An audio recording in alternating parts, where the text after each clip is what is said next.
tuned to Kennett Zenith Cablevision. Thank you for watching. It's time for talk. Each evening at this time, Monday through Friday, Rosemary interviews local personalities and others who bring items of interest to this community. Time for Talk is a community betterment service. Tonight, Rosemary takes us by means of portable camera out of our studios and maybe into your neighborhood. And now, it's time for Talk. 2001, the year in review. You're looking at the Sunday's copy of the Daily Dunklin Democrat, and we have sitting across from us right now the publisher of this paper, and you're looking at Bud Hunt, and Bud, we always enjoy your editorials in there.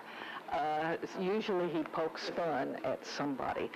But we called up here and we said, what are the big news events of the year? And Bud has spread out a lot of things here, and you're going to tell us what the highlights of the year were, okay?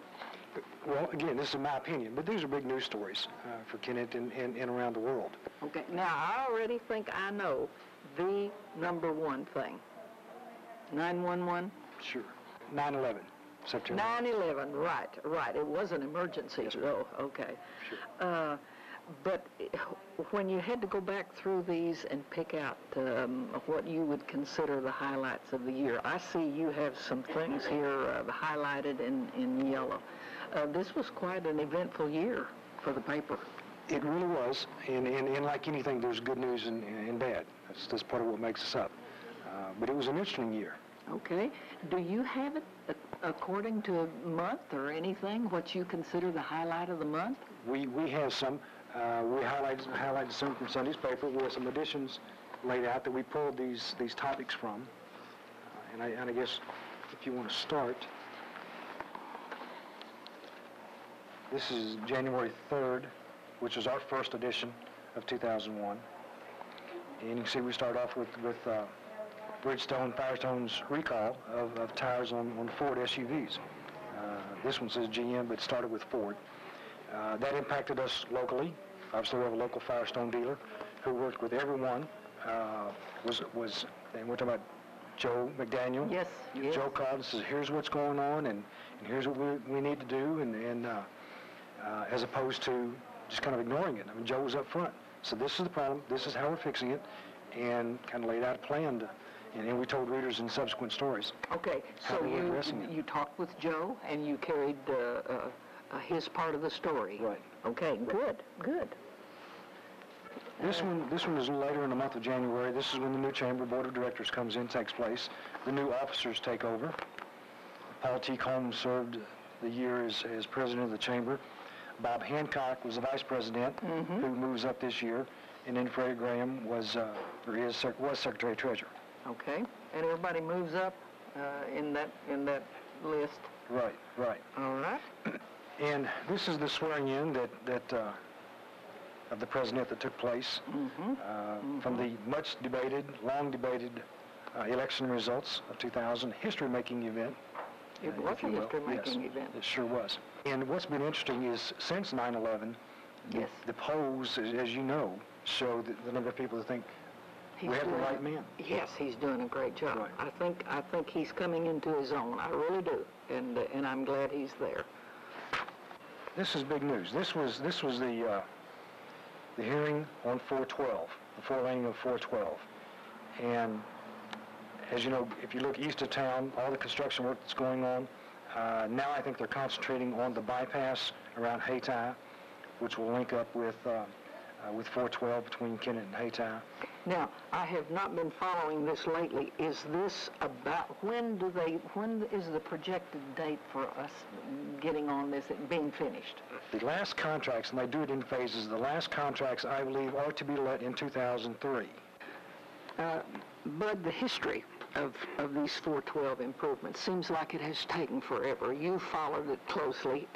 Do all highway programs take this long? In rural outstate Missouri, I think it probably does. Because they don't know we're down here? We We sometimes wonder. Well, I do too, yes. But it is in part, that's part of the problem. I think it's name recognition and who we are and actually getting to know us and the need. You know, letting the folks in Jefferson City that make these decisions know about the need. The development on this goes back into my predecessor at the newspaper, Jack Stapleton, who was on the highway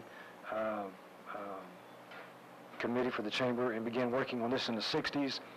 Really? Did this begin in the 60s? I believe that is correct. 412 improvement. I believe that is correct. They moved into designated as a national corridor, which gave it added significance.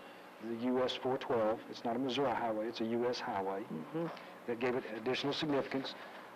Moved a little further up on the radar scope.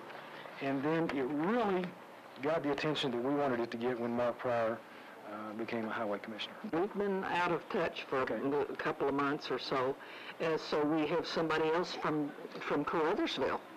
Yes, ma'am. And so he can keep them, he can keep nudging them into knowing we're down here. It helps. Okay. It helps. What differences do you think we'll see here in Kennett in this whole Boot Hill area? The primary thing, and I go back to my experience working with individuals at the Chamber in economic development, is being on a 4-lane highway for commercial transportation. Okay, Yes, ma'am. all right. We have after January 31st. The big news was, oh, I see. It was good and bad news on this day. Right, hold that up. That's right. Good and bad news. We lost a dear friend, Alan Oakley. That's right. Everybody that knew Alan just loved him. Just always had a smile, usually a story or a joke you wanted to share. And worked for the community tirelessly. Sure, he did. Oh, He really yes, was. he did. He retired from one job and just went to work full-time, I think, for the community. Right, right. And? And then there's Cheryl Crow, picking up 3 more Grammy Awards. So much so that Seymour thought enough to give her an honorary doctorate. Good, good. This, again, is another sad day, if you will, with the passing of Fred Rigdon. Long time, Kennett. Yes, ma'am. You see, he was 91 years old.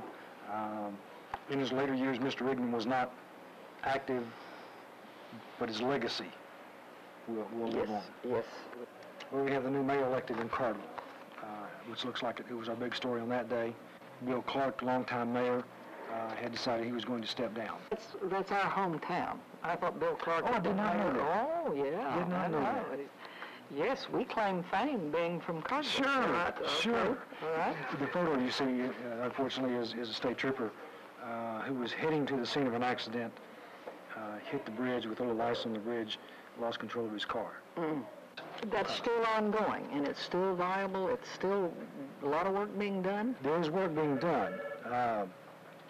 The backers are talking to banks, and they're trying to get some government assistance, some government guarantees, and so forth involved to go ahead and build it. Our legislative group, Representative Foster, Senator Foster, Representative Brett, and Representative Meredith, are trying to find ways to market this, perhaps with some state agencies and some folks out of St. Louis, the bi-city development up there. Okay. Now look whose picture's on the front page here. This was March 30th. And what's happening here?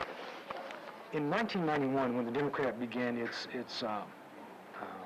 Progress Edition, where we look back on what's happened in the prior year and we talk about what's going forward, we set out to find someone in the community who has made an impact on the way we live around here. Last year, we selected Bill Palmer for the award, and primarily because of the work that Bill has done with the youth soccer program. Yes, I'm aware of his coaching of soccer, of course, but other sports too. He's really involved in. He really is. Probably stems from his interest as a parent. Yes. But it's been a blessing to a lot of folks, and it goes on not just in the fall, but they're now playing soccer, indoor soccer, and this weekend was a big tournament up in Saxton. That has, as a result of what Bill's done, we have a high school soccer program. 2, maybe 3 individuals have gotten scholarships to college. from the high school soccer Really? program. I didn't realize this. Yes, ma'am. I know of at least 2, and it may be a 3rd. Okay, great. And that can go back to the work that Bill did in getting it started, getting the program started, shepherding it through. This was what, April 8th and 9th, so I do remember back this day, and if you missed the wall, you missed a big event here. I think you really were responsible for bringing this here, right? Oh, I was only in part. We had a lot of help, the city helped us out on expenses. For the individuals that came with us, they helped us put the wall up and take it down. And then we had civic groups and other civic organizations throughout the week that came and staffed it. They were actually on hand to help visitors. Yes. So it was a civic event. It was good. It was great. Pretty much community-wide. I think estimates are somewhere like 6,000 to 7,000 people came by to see the wall. It was really an emotional experience. Yes, it was. Yes, it was. April 25, 2001. And the Chamber began several years ago announcing an Educator of the Year, specifying that the individual did not necessarily have to be a teacher. In fact, one year I think it was Jerry Parmenter, who's a Sunday school teacher at the Methodist Church, had been for years and is teaching children and I better not say Miss Jerry's teaching grandchildren of children, but she's teaching children of children that she taught. You better not say that. Better not say that. Yeah. And this year, in honor of Dr. Oakley, they renamed the award the Alan Oakley Educator of the Year Award. I see. And it was presented to Sheila Marchbanks, as a librarian at middle school. Okay. It's gone through a name change or two, but the hospital celebrated, marked its 50th anniversary in 2001. One of the things they did was go back and find the first baby that was born there, and I want to say the lady's name was Davis, and I think they actually tracked her down in Memphis. They did run her down. I don't think they were able to get her to come in for the celebration, but I think they did track her down. Mm-hmm. The hospital now, Twin Rivers Regional Medical Center, as you know, is owned by Kennett, and they're doing a good job. I say that, and I'm a member of their advisory board there, but they do a good job. They've done a good job recruiting docs in here in the last few years, in addition, and offering services and so forth. Now, there were interesting headlines this day. This may not be what you're going to talk about, but look here. Tree limbs and baseball bats highlight the council meeting. Now, that would grab your... I bet everybody read this first. Well, I hope so. That's the idea of the headline. All right. But the big news you're going to tell me about on this day was... We were rather proud because she's our own Amanda Busby, who took second place in the World Science Fair competition. World Science Fair. Yes. Quite an honor. Pretty big stuff. Quite an honor. From a lady from Kennett. That's true, and I can speak as a parent who's gone through all these science fairs about 5 times, and that's an amazing thing. Ah, yes. May 16, we covered this, I think, 2 or 3 programs. Right. That's the new city generators coming in. As you know, they had them installed and had a formal ceremony. Dedication, yes, everything. Quite proud of it, and we ought to be proud of them. They do a good job for us. Oh, I should say, and enable us to have better rates. Yes, ma'am. Than almost anyone around. That's right. Certainly in Missouri. And we also show off the new design, the new logo of Kennett. The city contracted with a public relations firm who designed this after input from citizens and other individuals around. That's the new city logo, if you will. This is during the Wall's visit with us. One of the neat things about the wall is the individuals would come by and leave different things at the wall. We saw a lot of family members would come out and leave flowers. My mother came out and left a poem and a picture of her son that was there. It was a very touching thing. As I stood there one day, I could see the tears that would flood several different times. And we were told to expect that, but you didn't really know what you were going to get.